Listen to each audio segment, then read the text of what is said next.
डोरोसी के इस्तीफे के बाद अग्रवाल बने ट्विटर के नए सीईओ। अमेरिका उठा रहा है भारतीयों की प्रतिभा का फायदा।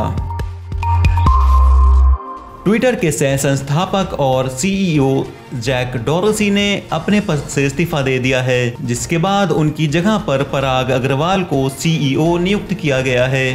ट्विटर के को फाउंडर और सीईओ जैक डोरोसी ने अपने पद से इस्तीफा दे दिया है, जिसके बाद उनकी जगह पर पराग अग्रवाल को सीईओ नियुक्त किया गया है।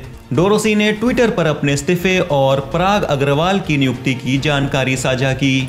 ट्विटर पर पोस्ट किए गए एक पत्र में उन्होंने लिखा, करीब 16 साल तक कंपनी में सह संस्थापक, सीईओ, चेयरमैन, कार्यकारी चेयरमैन, अंतरिम सीईओ आदि की भूमिकाएं निभाने के बाद मैंने तय किया है कि ये मेरे जाने का समय है। उन्होंने कहा, मेरा मानना है कि मैं पराग को टीम को लीड करने का मौका दूं।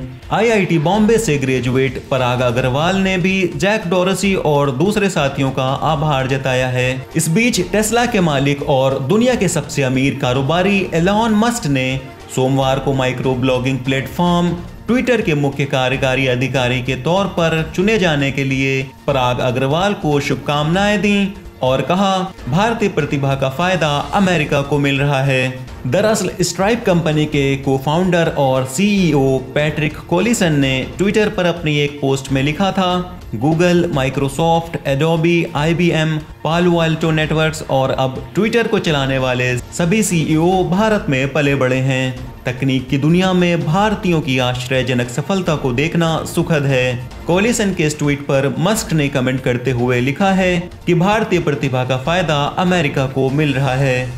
सब्सक्राइब करिए विलायत न्यूज़ को और न्यूज़ की ताज़ा नोटिफिकेशंस आप तक पहुंचती रहें, उसके लिए बेल आइकन दबाना न भूलें।